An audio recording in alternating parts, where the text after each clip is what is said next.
Sir, can you tell us about this salute of BPI to the Filipino athletes tonight?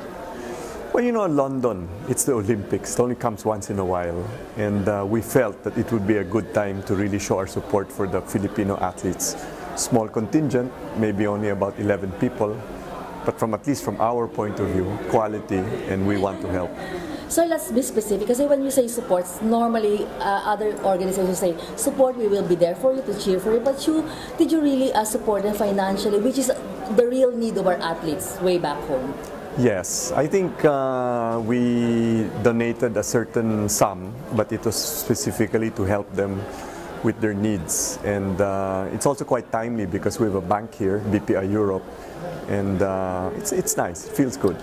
So sir, meeting all these athletes, so what is your expectation from them? Well, to always try their best. I think a lot of people underestimate the Filipinos. So as I told them, just try your best, see what you can do, but also enjoy the moment because you're only been in Olympics once and then in London pa. So in all the events, in which sporting event, do you think we will excel for more this time? They would know their events better. I think maybe the best thing is that hopefully each one will just do the best, you know, even just a personal best. I think that was the original idea of the Olympics, just to do your best. And as long as you better your personal best, then they should feel good about being here in the Olympics. Sir, additional, about BPinoy, so can you tell more something about it?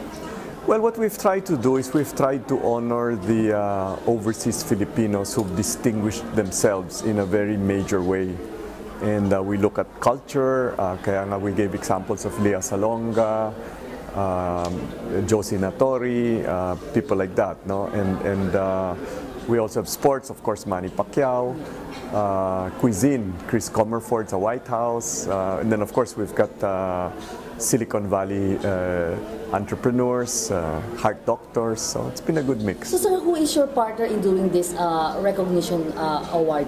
It's just BPI. Just BPI. You don't have any partnership like, other award giving body like this is normally tied up with like Ugat Foundation or what? So no, but what's been good is that we've made it part of BPI, you know, and it is an event that people look forward to, and we're very selective. So I think even the people who win it appreciate that they're recognized for their what they've been able to do, no? Because as you know, the overseas Filipinos are what's made the Philippines. That's why instead of just calling them overseas Filipinos,